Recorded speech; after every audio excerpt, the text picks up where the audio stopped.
Chidanandji, now you can start speaking, please. All right. Namaste and good evening, everybody. We sometimes wonder how even many of us who are, in a sense, very intelligent are at the same time unable to be free of egoism, unable to be free of the thought created self. Somehow we push the self out through a door. It seems to come inside through a window. How and why is this self, which is at the core of our own unhappiness and of unhappiness of others, how is this self sustaining itself with so much of stamina? Do what we may, the self raises its ugly head. Somebody gave a very wonderful talk on the self.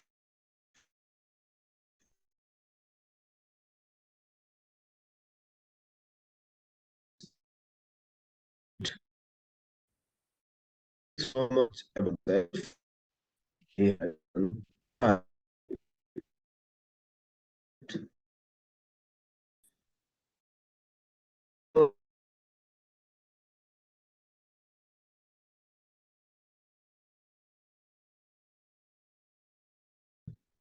are so good, and people are unpredictable.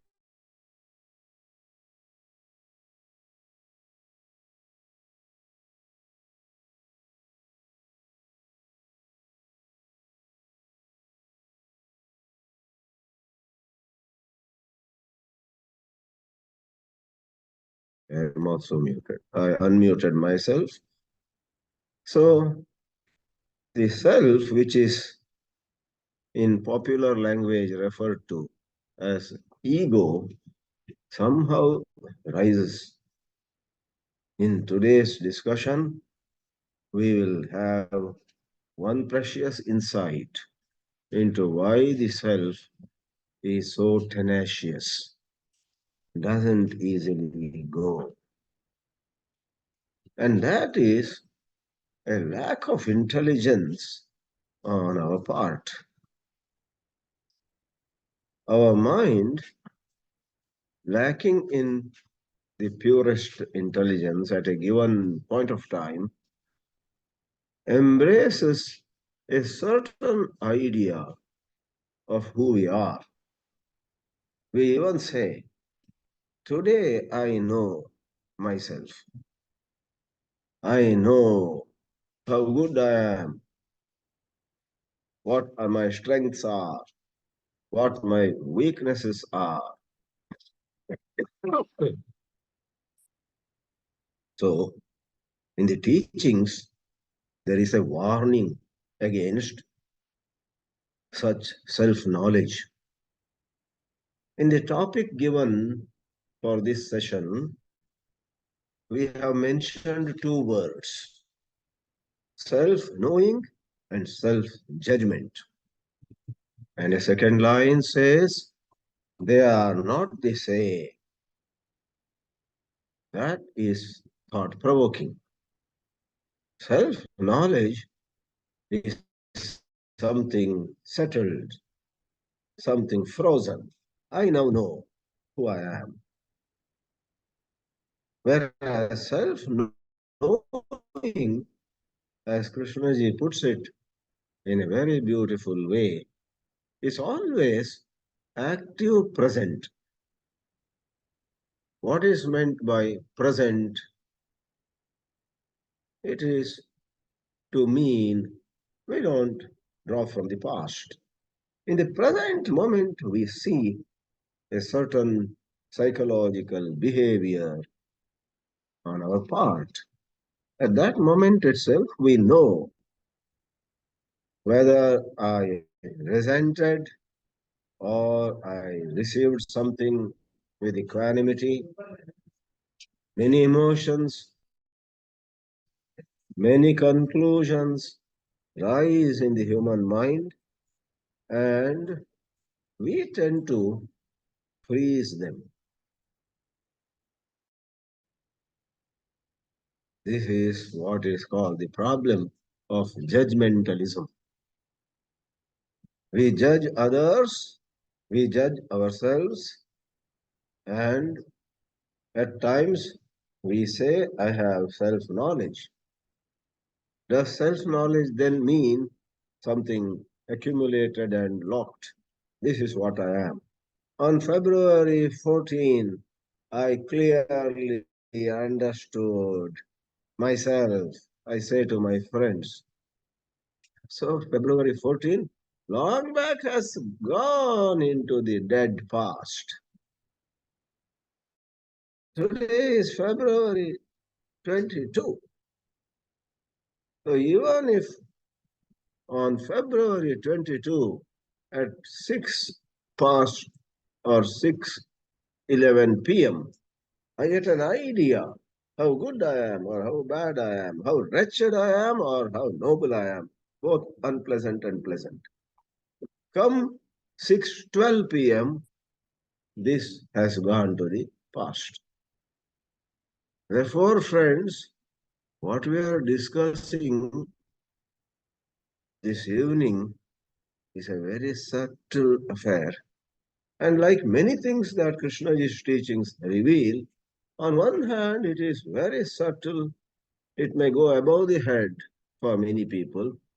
But on the other, many others say there cannot be anything simpler than this. Why is it complex?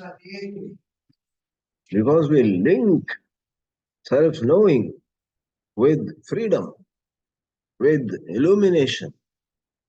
We are very eager to have self knowledge and we are anxious, we are emotional. Did I now get right self knowledge? And if our mind says, you got it right today, there is already celebration.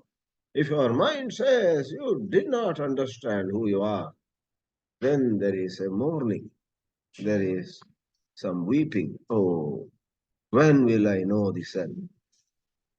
This habit of wanting to know the self and put a seal on the envelope, like you put a letter in an envelope, close it, and maybe putting some adhesive, close the envelope tightly.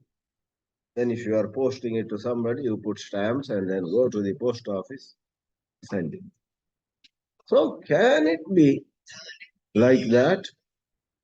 My knowing myself, can it be frozen and then I can share it with others or I can tell others, I got the clearest understanding. Now I know who I am. Krishna he mocks at this very habit, very tendency. In fact, he connects this tendency to our age-old desire to stand apart from others, to be the winner. From primary school onwards, you and I have been told, can you stand first in the class? Can you stand first in the whole school, in the whole district, in the whole state? And if there are some chances of one of us standing first in the marks that are announced later, there is so much of emotions about it. Those who make it are so happy. Those who don't make it become sometimes suicidal. Those who don't make it and they find a classmate of theirs has made it will suffer from envy. But this goes on in children's life, in adult life, alas, all along the human life, because of labeling ourselves, wanting to label ourselves as I know it, the self knowing slips from our fingers. In one of the portions of his talk, which is published in Krishnamurti's notebook, he says, ignorance is not lack of knowledge, but of self knowing. Knowledge may form, knowledge may form up on so many occasions, but what is required here is not knowledge, which goes into, as we said before, something that is finalized. Krishnaji says, ignorance is the lack of self knowing. Even as thought wants to declare, now I know the self.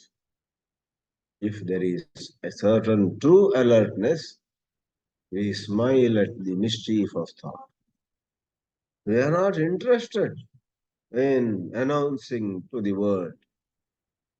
As you perhaps know, in the Upanishads, this thought is presented. In the Kenopanishad, it is said, Yasya amatam tasya matam, Yasya matam na vedasaha, avidnatam vijanatam, vidnatam avijanatam. He who says, I know myself, doesn't know.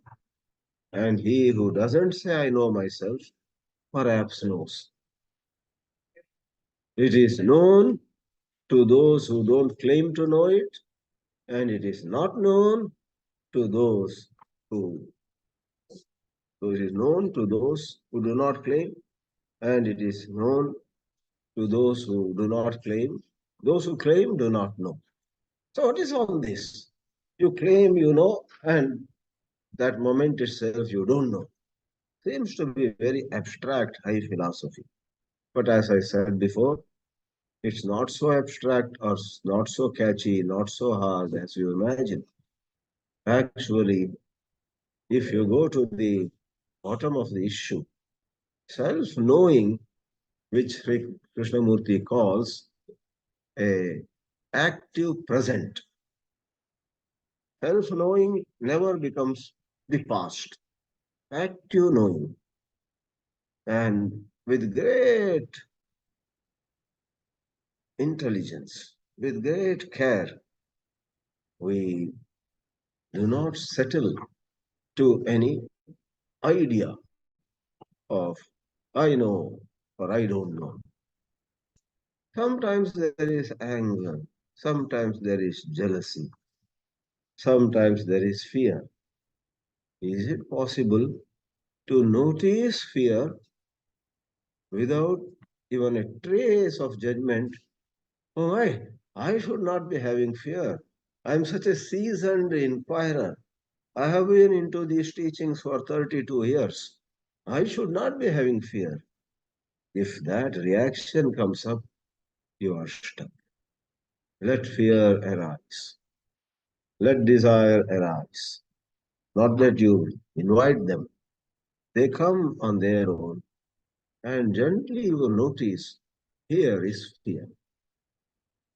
And when there is just noticing with no desire to pack that knowledge in an envelope or in a little box.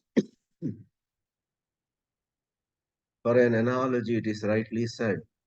Somebody who really goes to the river bank and enjoys the sight of a river doesn't take out his camera and doesn't take photographs.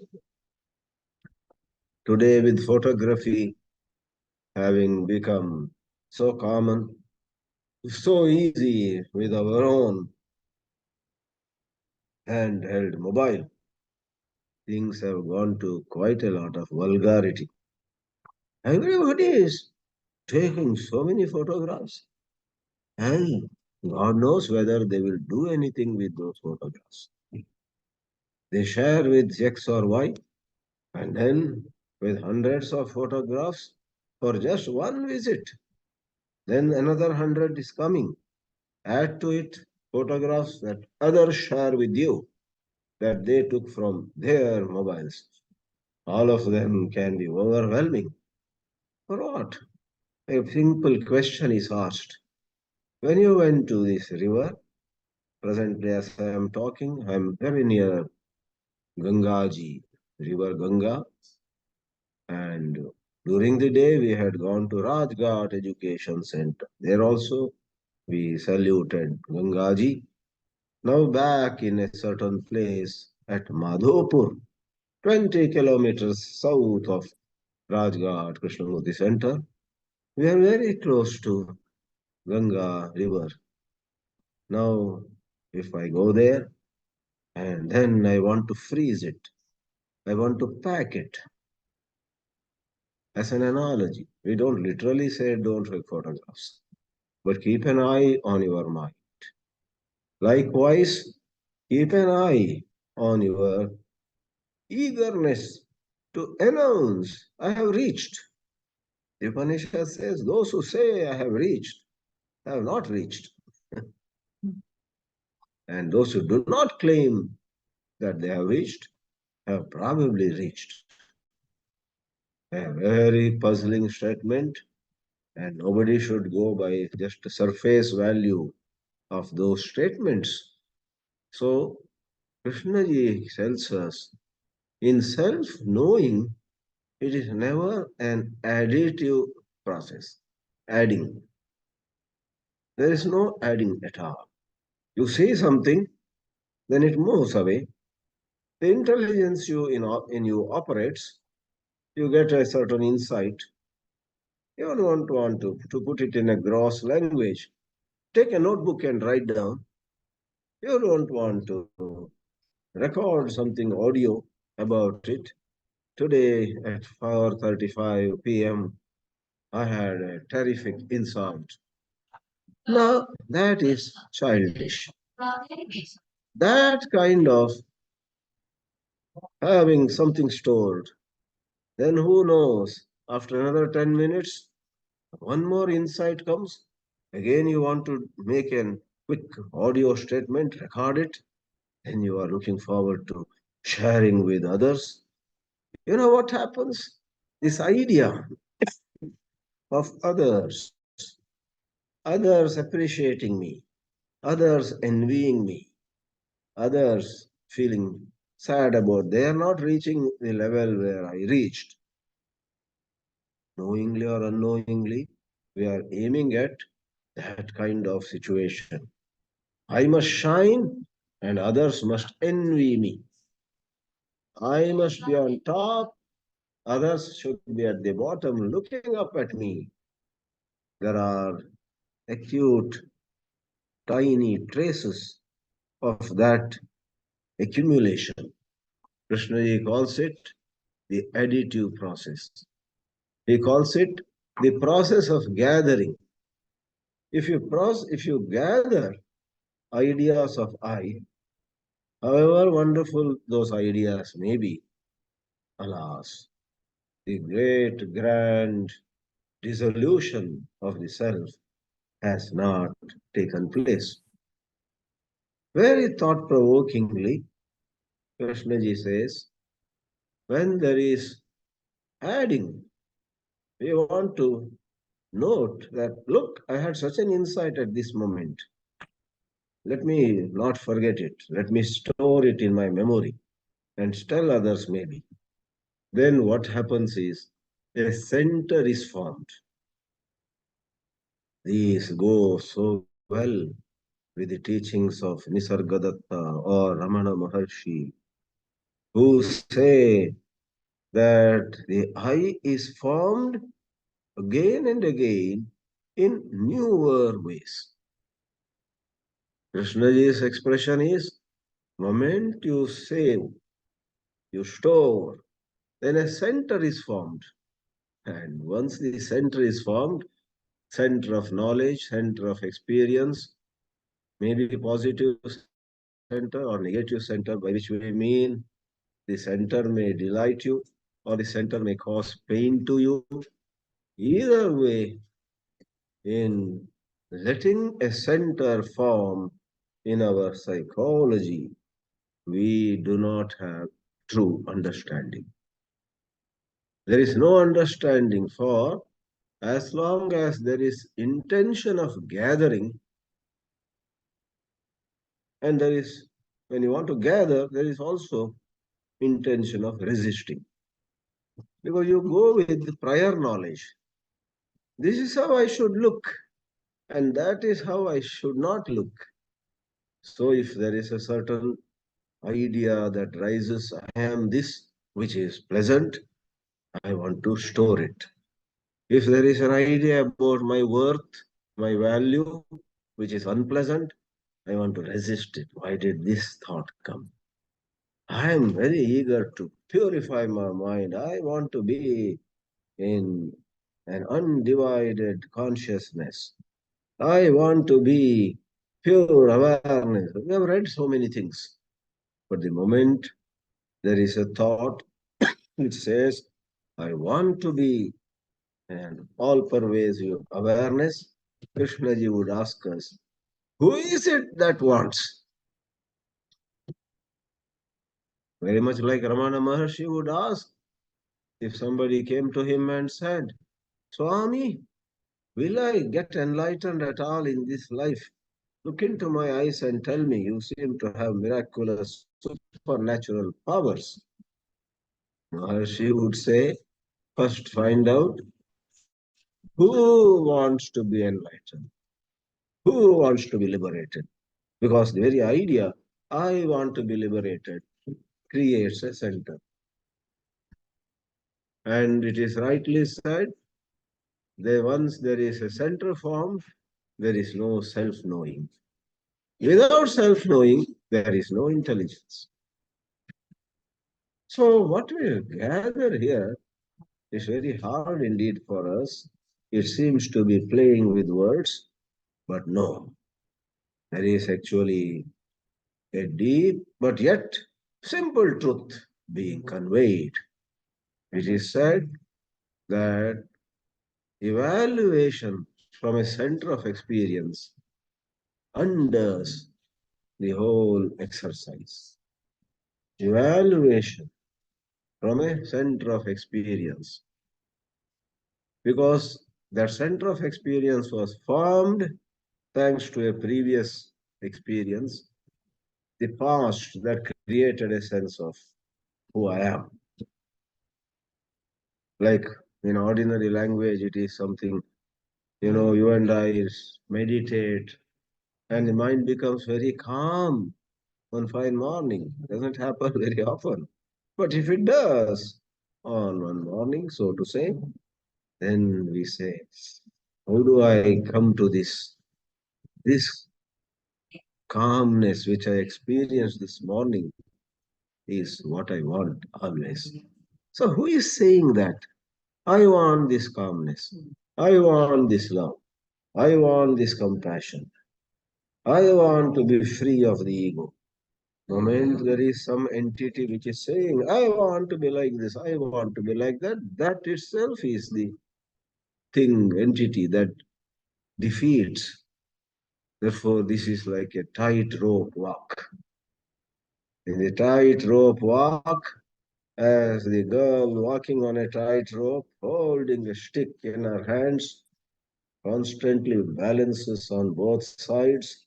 As she feels she is about to fall on the right side, she tilts the stick in some way.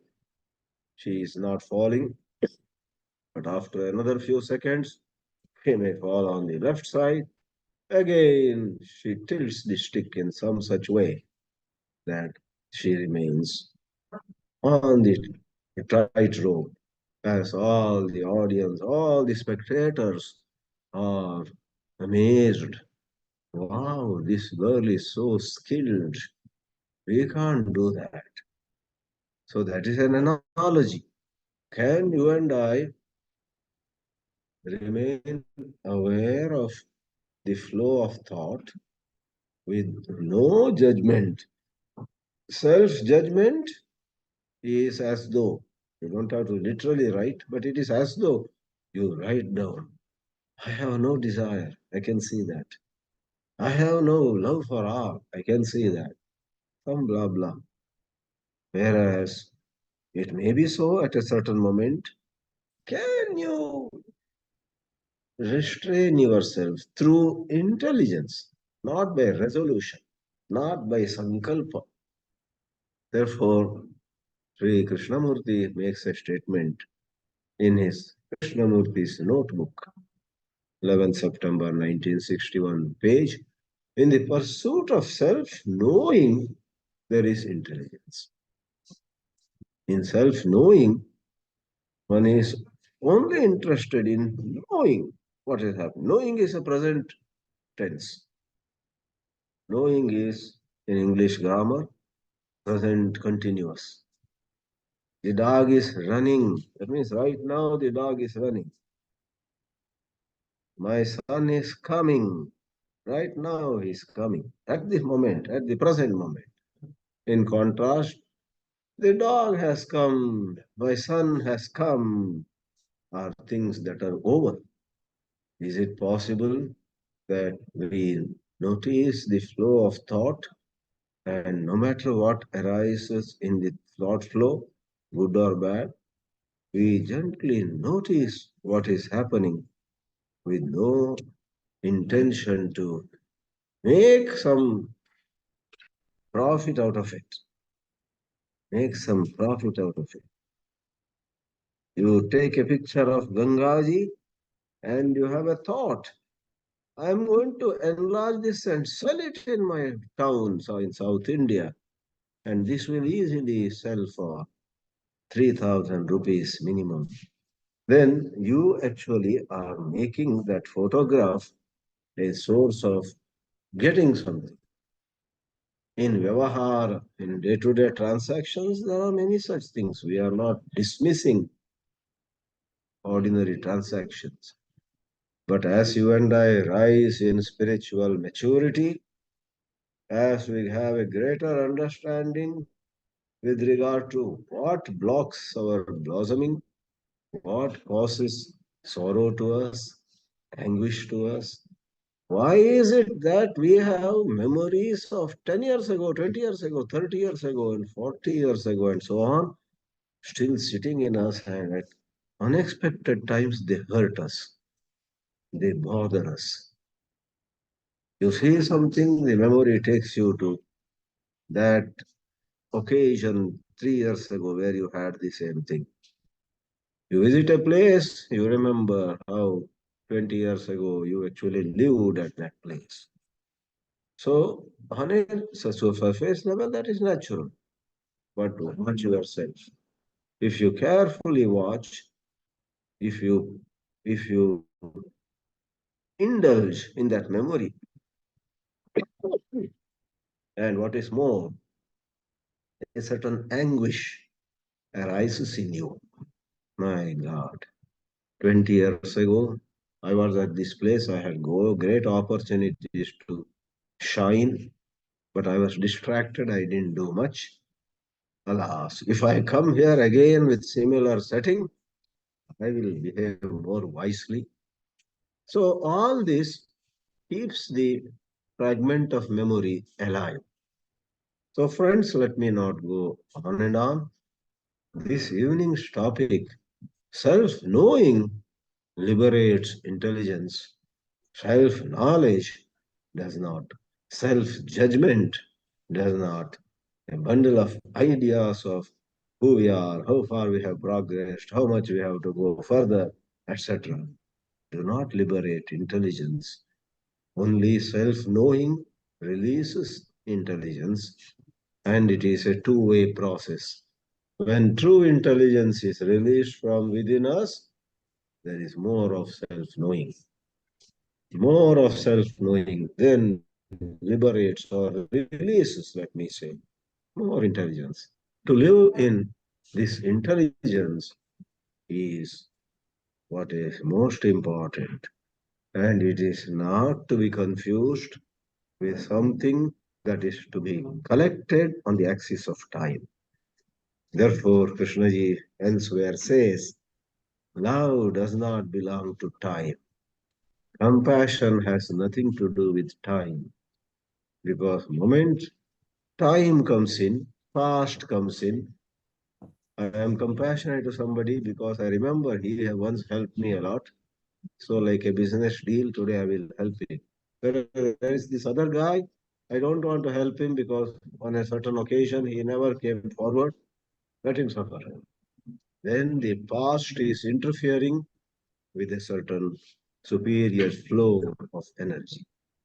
Thus, in simple summary, to free ourselves from the clutches of the past is the essence of self knowing, in contrast to which sinking in memory in the past is the nature of self judgment.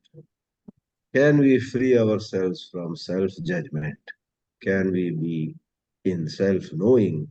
Becomes the important question. Thank you. Thank you very much, Chidanandji. May I request Harshad sir, would you please some line? Yes. Are you able to hear my voice? Yeah. Okay. Thank you, Swamiji.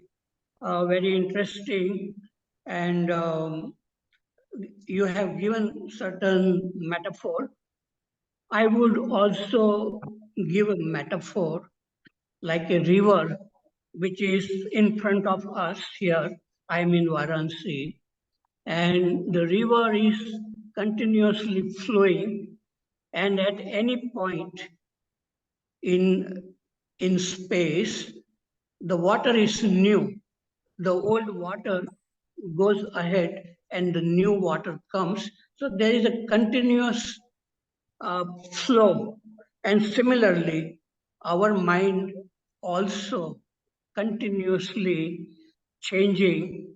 There are thoughts and feelings, and sometimes we are happy, sometimes we are not happy, sometimes there is pain in the body, sometimes we are free. So everything is changing, and our mind is like a river.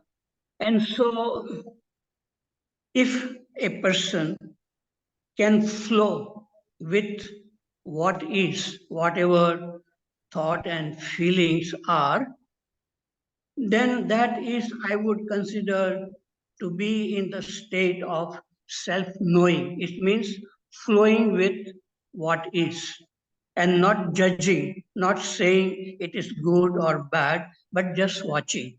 And that kind of watching of our mind, which can see clearly how the thoughts are coming and going, that Krishnaji calls it choiceless awareness or intelligence.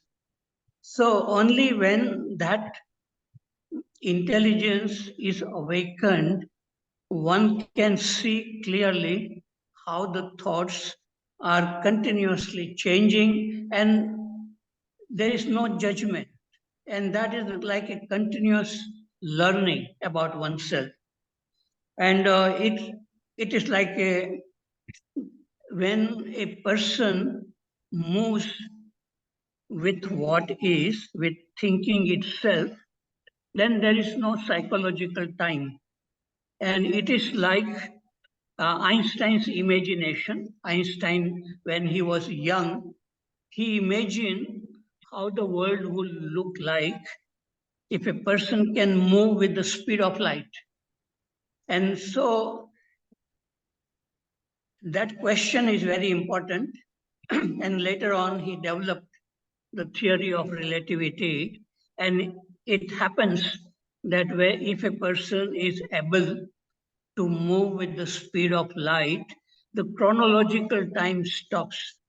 That means there is no aging. Our body remains young, but it is not possible to move with the speed of light because there are other effects takes place.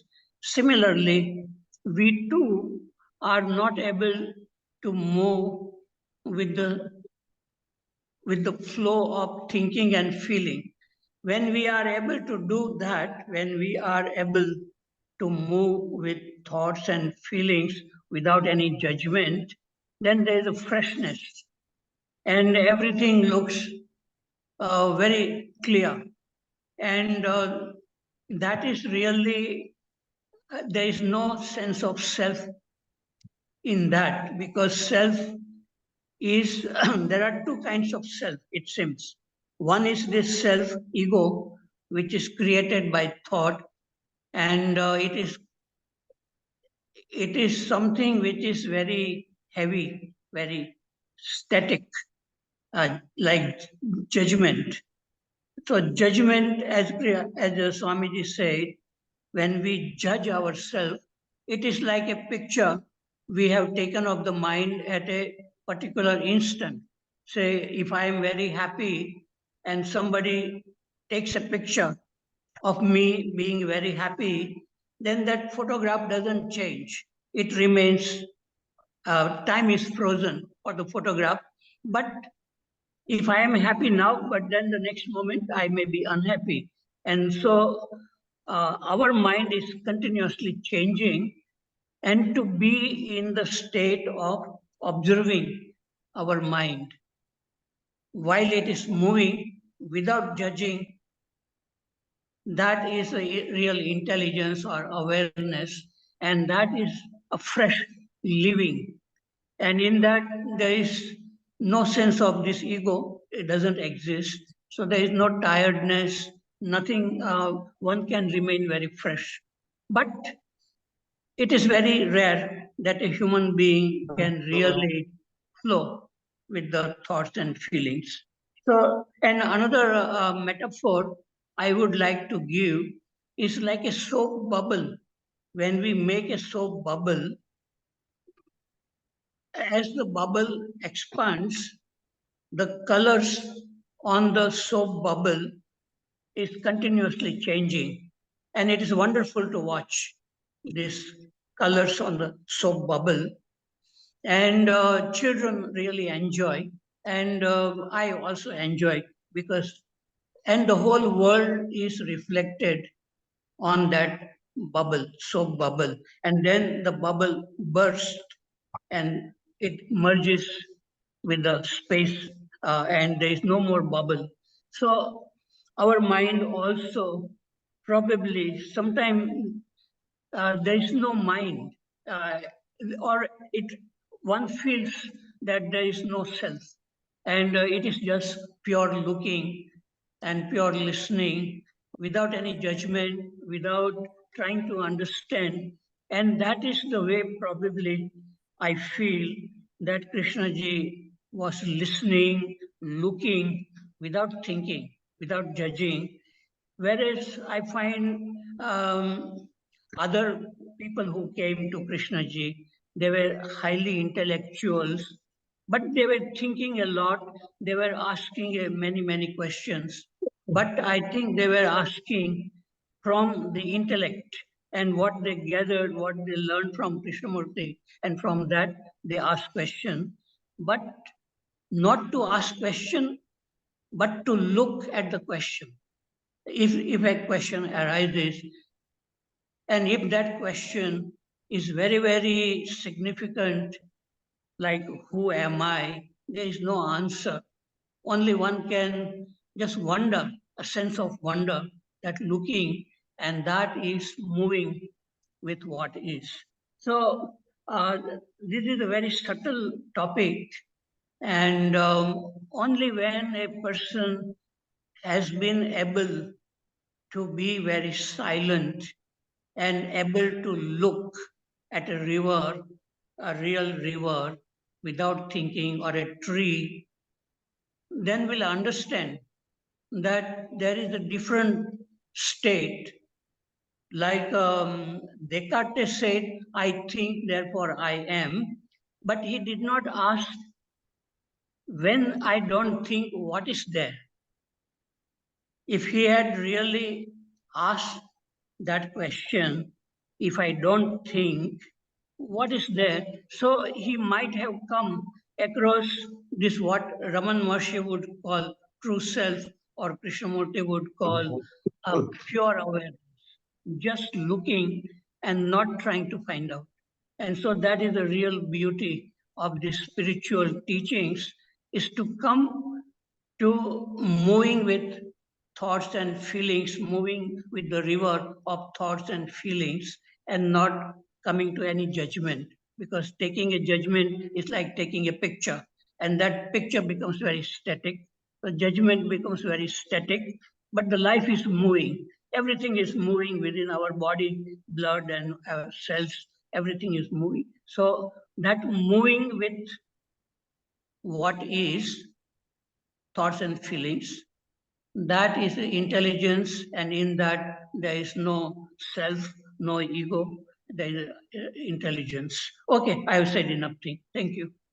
Pradeep ji. Good evening, friends. A very important and quite a difficult topic, although it has been given in a very simplified way.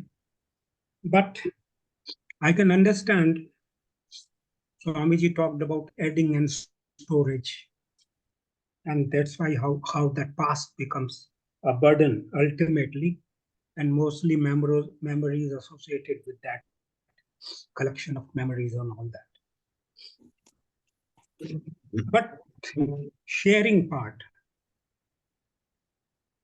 he talked about taking photographs, which I do regularly. Harshad also shares a number of pictures, all memories of Rajghat, Sayadri, Rishi Valley, even maybe still back. So sharing is something which is natural, and it's very good. I take it as very good, and optical seeing has a definite role in that. You see, insight develops through seeing only.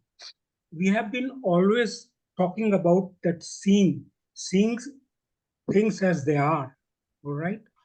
For me, of course, because things are changing, and so am I. So that is one thing. But at times, that time stops, and insight develops. Where from insight comes? Through seeing, and how those insights are shared. You see, JK talked about so many pictorial shots, so many things about how a dry leaf looks, how a dancing leaf you enjoy, how the light comes, and all sorts of things, you see, all pictorial, tangible to all of us. So sharing is very important. What are we sharing right now? Through words. So ultimately, how do you share? What is the structure of what is shared? What is that structure? It has already become the past, but still, how to share? How insight, whether insight takes as some sort of a permanent thing in someone? No, I can't say that it takes a permanent thing, because he's always advising us to be attentive. But during attentions, during seeing, something clicks to you, something energizes you. I am using because to only convey, but otherwise you are not there, because when the insight is there, you are not there. Something happens in energy, and then you try to keep it for sharing to others, because everybody doesn't have the same seeing, same enjoying this world, which is ever changing, the way everybody enjoys in a different way at all. So how do you share that? Unless and until it becomes tangible, something to be conveyed.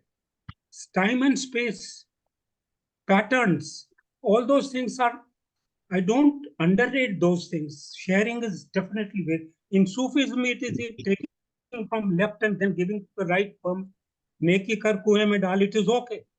And that is very correct. But still, certain moments you can never forget, and you love to share it with others. So sharing for me is very important. And insight awakens through seeing only, listening and seeing attentively. Of course, he has clarified very clearly that self-knowing, the first condition is that I don't know. I am ready to see as it is everything in me, as thoughts, as pictures, as images, as anything. Right or wrong, I'm not saying that judgment is not there. So self-knowing is, and then how do you learn? How one person learns and tries to share it, communicate to students, maybe friends, maybe anyone. You see, through photographs, I could connect to a number of international new friends. And it's not boasting about myself. At times, when one person says that seeing this picture, time stopped. So this is the value of, picture. One picture tells more than 1,000 words. That also is known. So that way, I'm not saying that, and one should not collect. I am always saying something to be shared and ready, again become vacant, again become empty, to get the fresh flow which is always there. But how attentive I am to that every day I get 8 to 10 pictures while I'm walking, just going for a walk. Something attracts me, not everything. I am just passing and something attracts me, and something I capture through my camera, through my this thing. And then I share it with, nothing wrong with that, absolutely nothing wrong. And sharing of tangible things, most of the things are tangible which we share. These are not something metaphysical. Actually, most of the things we need and we share are tangible things in the form of objects, physical things. So this is what I say, that sharing is extremely important. And one must, because words are also pictures. Words are also pictures, which we are communicating through words only. These are images, pictures, in a different way. China has a very pictorial language. So many people have, different. So ultimately, nothing wrong with the pictures, but whether I am stuck, that is the only thing. Whether I am stuck up, whether I am ready to receive the fresh moment as much as possible. Again, this shows that greed for as much as possible. But this is a fact. So river sutra is there. Heraclitus talked about river, the same. You don't enter into the same river again, second time. All those things are there. But still, man stops somewhere. Man stops somewhere. And there is nothing wrong with it. Thank you very much, friends, giving me enough time. Thank you, Swamiji. If you have to say something about, please do say that.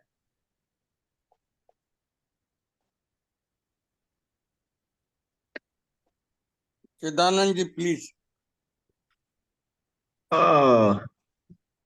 At this moment, I don't have anything to especially differ from Pradeep ji. What he said was so much relevant. He expressed it in a different language, maybe to some extent. Therefore, I'm happy to hear these views. Let's go further. I will speak something after a while. Dinesh Thank you, Waghmare. Swamiji. Thank you very much. Dinesh Waghmare.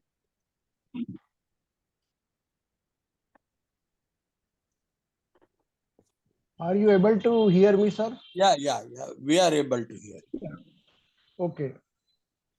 I would like to start with the dictionary meaning of judgment. The ability to form opinions or to make sensible decisions. An opinion framed after carefully considering the information you have. Self-judgment in my views, I would like to express my views only this time. Self-judgment in my views is forming opinion or taking decision about self by using intellect and assessing self for capability, capacity, virtues, desires, interests, skills, etc.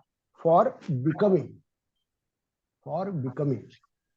Now, in my views, this is also necessary to earn bread and butter, earning money for survival, and making your outer life stable with strong base, harmonious, comfortable, etc. In this process, evaluation by comparing, competing, etc. is obvious and clear. However, in the process, due to ignorance, one gets trapped in emotions and feelings, vices, etc., and becomes ambitious, envious, greedy, etc., and also creates enmity. This is to be understood. He becomes sentimental, self-centered, with many attachments, possessions, etc. Ill effects are frustration, more insecurity, isolation, conflicts, etc. To know about this can also be said as self-knowledge. Although JK has used the word interchangeability with self-knowing, but I would like to use this word. We are not. Are you able to listen to me? Yeah. No, yes. So, JK has used this word with interchangeability with self-knowing, but I would like to use this as self-knowledge. Now, as far as self-knowing is considered, in my views, it is knowing about your past conditionings and your reactions in relationship in a particular moment. As per my understanding, JK's meaning or concern with self-knowing is psychological behavior limitations or bondage of an individual, which we talked earlier. JK has pointed out that one can know himself in relationship only, and my experience matches with his statement. During any transaction in relationship, some reactions or responses emerge from our inside like anger, jealousy, hatred, hurt, etc. Or some pleasant emotions and feelings like beauty, relative love, smile or laugh, enjoyment or happiness. These indicate our state of mind in that particular moment. Now, my personal views are reactions proportional to the outer situation or stimulus will always be there. Will always be there. Suppose there is a rain, and if you go outside, then without any what we can say raincoat or something of that sort, then you will get wet. So proportional reaction will always be there as per the outer situation. Why? Because one is sensitive. Since one is sensitive, such reactions will always be there.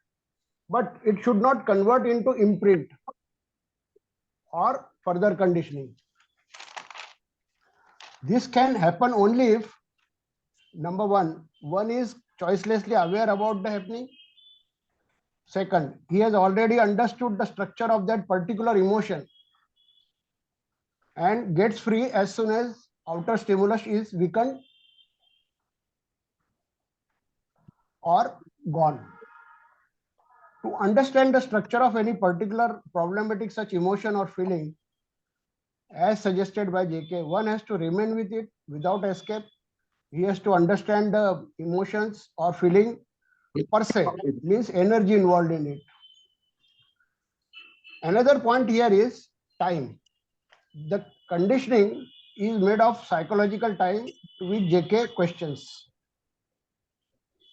In technological field, this consideration of time is automatic, which we call experience. This goes side by side of calendar time. But psychological time, as far as sentiments are concerned, creates bondage. JK's question of psychological time has really some meaning or sense, because when I see a tree, I see it in real time. As soon as I change the direction of seeing, it changes instantaneously. At that level, there is no time. So this should happen to memory also. And we see that in day-to-day working, the memory helps us in doing our technological work instantaneously. So, but at that in that particular case, there is no time. Also, if I change understanding of this, when I go for changing myself, or I go for the self-knowing, and I see that there is some emotion of say hurt feeling, or some say fear is there, and if I have not worked with it, then it doesn't go in real time. Whether I am choicelessly aware or this, I have to remain with it, do not escape, and then only after some time it fades down. Now, how much time it will take depends on person to person.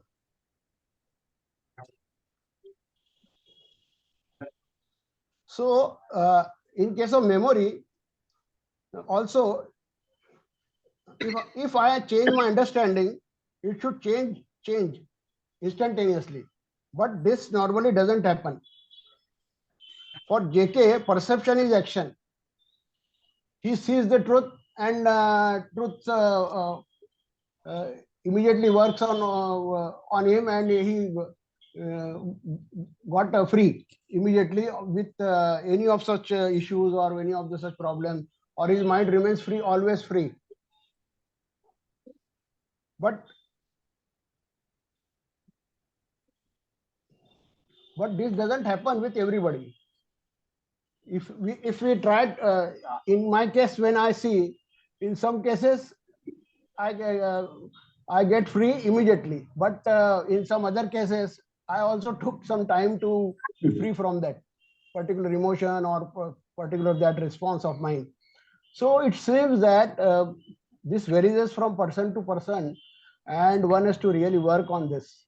So self-knowing is important, as far as if one wants to go to either in the direction of spirituality, or he wants some peace, quiet mind, silence mind, etc., or he is curious about some of the other dimension, etc., and or otherwise he wants to know about himself. But for the common people, I'm having my own doubt how much this makes any sense. Thank you. Prasad sir. Prasad sir. Any comment from Swamiji? Yes, I appreciate your saying how the psychological time is so difficult to handle. Sometimes when we notice some irregularity, that noticing itself eliminates that disorder. Sometimes, even if we notice, that disorder doesn't go away. So it is of interest to find out why that disorder continues, even though we have noticed it. So I would say that it may happen because of some hidden justifications. I am envious of somebody, I notice my envy, but there is also another thought in me. Anybody in my position would have been envious of so and so. So that gives a justification. Therefore, justification and sometimes condemnation add strength to a particular disorderly outlook, and it doesn't go so easily. On the surface, we say, I noticed it with all intensity, and yet it's not going. But the truth is, we have not noticed in all intensity, or we have not noticed the whole structure of that negative thought. Therefore, it persists. As the observing advances, we not only see a disorderly thought, but a certain thought justifying, supporting this dishonest thought. Like you not only nab a gunda in the town, you also arrest 3 or 4 people who are always supporting him. Maybe even a politician who is giving his blessings to this gunda, and you catch hold of all of them. Then the gunda has to surrender. I think in our mind, the play of thoughts as a gunda, supporting gundas, and some politician also who blesses this gunda. Therefore, it is said true observation is holistic observation, not seeing only a fragment of thinking, but be more quiet, be more gentle, then whole thing becomes visible to us. That's what we read. That makes sense to us. Prasad, sir. Thank you. Sir, what Swamiji has said makes eminent sense. I don't have to make that comment. One thing is that this self is so stubborn.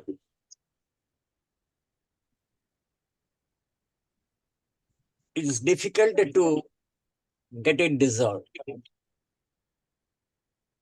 The first thing is, what is self?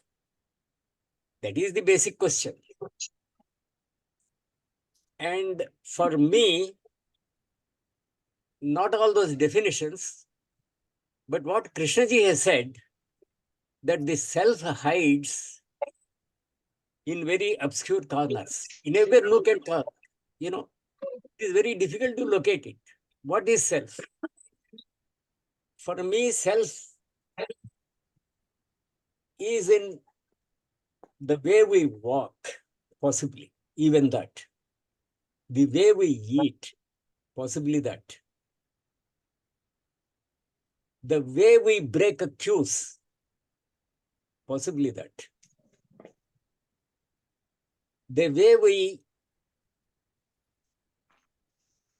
push a fellow out and occupy his seat, possibly that. All these actions in our daily life, they are the insignia of ourselves, not any philosophical definitions, big definitions, which is, for me, they are beyond my comprehension. So I see self in these small, little things in our daily activities. That is the stubborn self, which cannot be uprooted. Then, Swamiji has made good distinctions between self-knowing and self-judgment. Self-knowing and self-judgment, the distinction between these two is not very hard to make, nor is it very difficult to understand.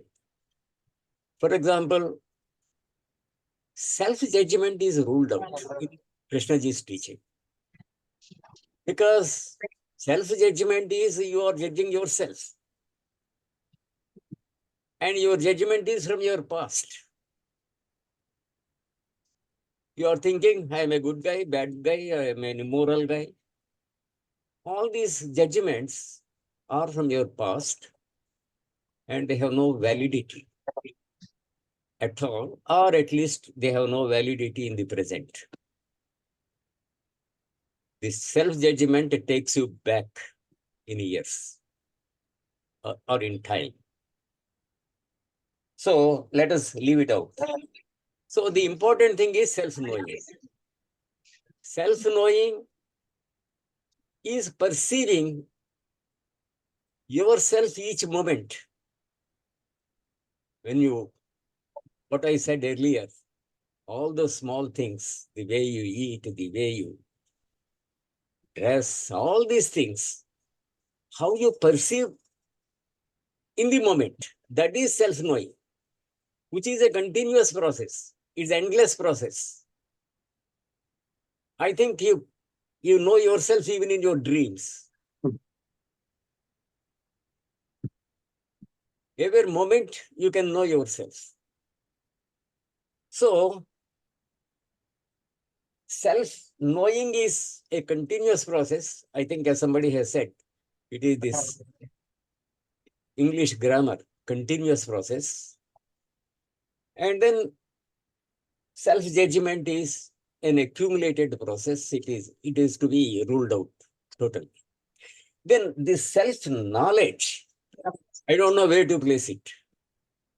Self-knowledge can be it is just the result of self-knowing. You know yourself, you have perceived yourself, and that is self-knowledge. It is not necessarily an accumulative process. It is not necessarily an additive process. So, self-knowledge, I think, is just another term for self-knowing. It is just one result of it. So, sir,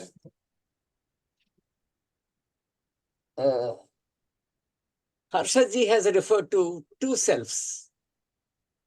For me, there are no two selves. There is only one self. And the Indian context in Gita, etc., the permanent self, for me, it does not figure in Krishnaji's teaching. It may be there, it may not be there, but it doesn't figure in Krishnaji's teaching. For Krishnaji, there is only, as per my understanding, there is only one self.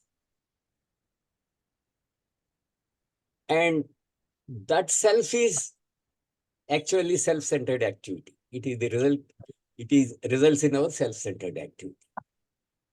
And the woes of the world are traceable to the activity of the self.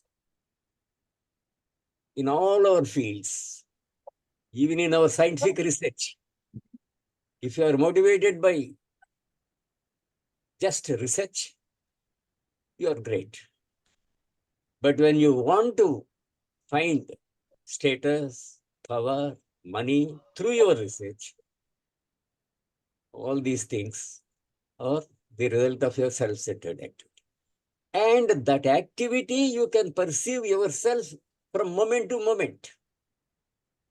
If you are honest with yourself, I can see I am working for myself, not for the country, even though I make a slogan like that. So, sir, self is a very stubborn thing that is quite to be accepted. There is no denying it. It is. And all our knowledge, all our scholarship is not in any way conducive to the dissolution of. It doesn't necessarily result in the dissolution of ourselves. Thank you, sir.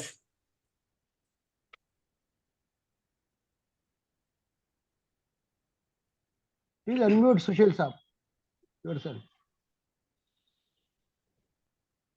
Sushil Saab, please unmute. Pradeep ji. Just 2 or 3 small points came to me. Because all of us start thinking with greater attentivity or attention when we suffer. All of this, the whole this thing starts, so-called spirituality, anything related to something is related to suffering. And even JK talked about it, and I want to be free, all of us to be free from suffering right now. Okay? So suffering helps all of us to be attentive with our subjectivity. That is one thing. Then he talks about seeing false as false, truth in false, and all that. So it means that duality is there, something different than the one. So, and moreover, it is taken for granted that I know what false is, what truth is. On what basis do I see that? Then river of consciousness for me is not is a river of homogeneous mass. No. River of consciousness is absolutely full of conditioning. It's a river of conditioning. All of us, whether in genes, environment, continuously changing, continuously G into E interaction is going on. So it is not that it's the river is it's not it's a not a neutral river. So we are not bothered about it. We do see things. Subjectivity is involved in seeing. So one has to be very clear about these things, because these are very, very important things. And one cannot, my subjectivity, I can never, with that, I can never talk about anybody else in the world. Thank you, friends. Thank you. Thank you. Waghmare. According to me, referring to Prasadji's statement, there are 2 points basically. One is, what can I do? Means what your ego can do. What are his capacities? What is his capability? What is his strength? What is his weakness? What is you can say, what are the resources available to him? And with this, what creativity it can do? Creativity here, it is not the same creativity which intelligence does, but normal creativity. Say for making a building, or say for a artist making a painting, etc. So this is the capacity. This is known as self-knowledge or self-judgment. First, he has to judge himself. Here, analysis is involved. Here, intellect is involved, and all that. The second question is, the second point is, what your I is made up of. What is his structure of ignorance? What ignorance has made up that I, and giving strength to it. So those, if we go into that, then we see there are various assumptions about, or rather in the words of JK, you have made some image about yourself. How that image is formed, that's another question, because you had many experiences in your earlier days, and that experience has made your image, and you are now securing that image basically. So that is known as to know that and get free from that, free from that bondage, and become free ultimately. Free to the extent that your ego becomes so diluted that it is only it remains as if a working ego or a technical ego, in JK's words. So these are the 2 points which clearly differentiate this thing. That's what I feel. Thank you. Ravi Kosal. Ravi Kosal.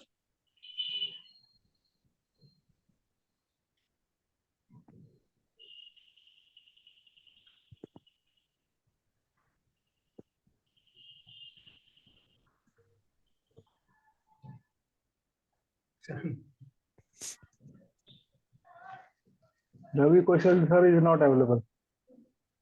Okay. Harshad Parekh, sir. Yeah, okay. Krishnaji does not use the word true self. Raman Maharshi and the Upanishad uses the word true self, but Krishnaji has a different word. He has a different language. And if you want to say true self in Krishnamurti's words, it would be this awareness, pure awareness, which can see thinking very, very clearly. And so Krishnaji says that thinking cannot solve, the problems of psychological nature. Because, and sometimes he says, thinking is the cause. Thinking is the cause of problems, but the possibility exists in human beings to see any problem arising from a different state than thinking. That means it is possible to see thinking arising clearly at its root, and that is possible. So I consider that thinking and feeling is like a two-dimensional flat plane, and if we are living in the flat plane of thinking and feeling, we cannot see the whole of it, but only by chance there is a lifting above the plane in the third dimension. That third dimension is the choiceless awareness or intelligence. Then it can see how thoughts and feelings are moving very clearly. And then that is just that seeing is the real perception in action, whatever. So one can even see if the anger is arising. And that cannot be seen through thinking. If the anger is arising, then there is another dimension than thinking. And that what Raman Maharshi and Upanishad calls true self. And Krishnaji calls pure awareness, intelligence, or whatever, insight, perception, all that. Krishnaji has his own terminology. And so people who are deeply attached to Krishnamurti's words and philosophy, they don't understand Buddhism sometimes, or Zen, or Upanishad and other teachers. They are so it is a problem of using the proper words. And I agree with Verma ji, Pradeep ji, that sharing is very important, and there is no harm if you see something very beautiful, you take a picture of it and share it with people. Krishna ji shares his thoughts, feelings, his communication with many, many people who came, and he found that it could probably help other people, sharing. So that sharing, it is coming from non-verbal state. That non-verbal state uses the words to share. And in that case, it helps many people to, the words can take you to non-verbal state. If those words have really come from real insight, then that sharing, which is in the Upanishads or Krishnamurti or Raman Maharshi, it helps many people. Even the words can lead to non-verbal state. It's possible. And so what is needed in this field is a curiosity to look at our own mind, what is happening, and natural curiosity, because it is again a curiosity which is put up by thinking, by ambition, by desire to achieve something state. It doesn't work, because thinking is like sinking in the mud.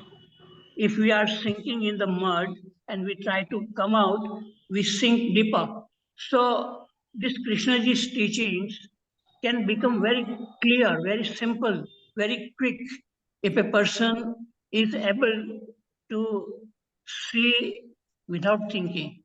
But trying to understand Krishnamurti is I think is a waste of time. Either while you are reading or listening to him, and it strikes you and say, yes, what is true. But trying to understand Krishnamurti, it could lead to many, many conflicts. So I think what is required is attention, curiosity, energy, and that's why sometimes Krishnaji says, how do you listen? How do you look? And he says the freedom is at the beginning. So all this thing is very difficult for many people. When Krishnaji says, how do you look at a tree? People don't understand why he's asking. Because he's saying that there is a different way of looking, a different way of listening. It's not through thinking, but it is really listening. Okay, I will say enough. Thank you. Swamiji, would you please like to end it with some few words? You're asking me? Yeah, Yes. Yeah. definitely I am Yes. asking you. Very much. I rarely, Yeah. So, I rarely see you at this time. So why not Mm. to yeah. have ending note from you, sir? Yeah. It is true that the language of the Upanishads or the traditional Vedanta and the language of Krishnaji have certain differences. There is so much talk about the pure self in the Vedanta. Krishnamurti completely avoided that mention of pure self. It's interesting to note that Harshadji says uh, awareness, pure awareness is a sort of equivalent of the pure self. I often wonder what Krishnaji means by another expression, the other. So, in fact, rather than me ending this session, I'll request Harshadji to say just a few words on what Krishnaji means or meant by the other. The other comes into Yeah. scene when the self is not. Is it God Yeah. or is it some divine intelligence up in the sky? Yeah. Yes, I think that he probably was in touch with some power or mystery, and he said that mystery decides what he does, how he lives. So that other is something mystical. I think we can't explain. It was his own uh, word and his own feeling, and we cannot understand. Maybe some No. divine something. Yeah. Can I say something here? Sushilji, Yeah, please give me an opportunity to say one or two small sentences. yeah, please go ahead. Please go ahead. Okay. Prasad. I entirely agree with Swamiji when he raised the question of what is the other. When the self is not, the other is. This is the statement by Krishnaji. And he dealt with self in that sense, which is self-centered activity. Not the pure self of Upanishads or Gita. And actually, I don't know much of Buddhism at all, but I was listening to some videos on emptiness, sunyata, and all that. Krishnaji did not go into all that. He simply said, choiceless awareness. You choicelessly observe yourself. This is the normal process, nothing to do with the pure self of Upanishads. You observe yourself, which is a daily activity. And that, if you are lucky, may lead to touch the other. When your self is not, when your self dissolves, then something may happen, which is a matter of luck or your good fortune. That's also, I mean, I have nothing to say against what Harshadji is saying. Everything he is saying is all right. My only reservation is about choiceless awareness being equated with Upanishadic pure self.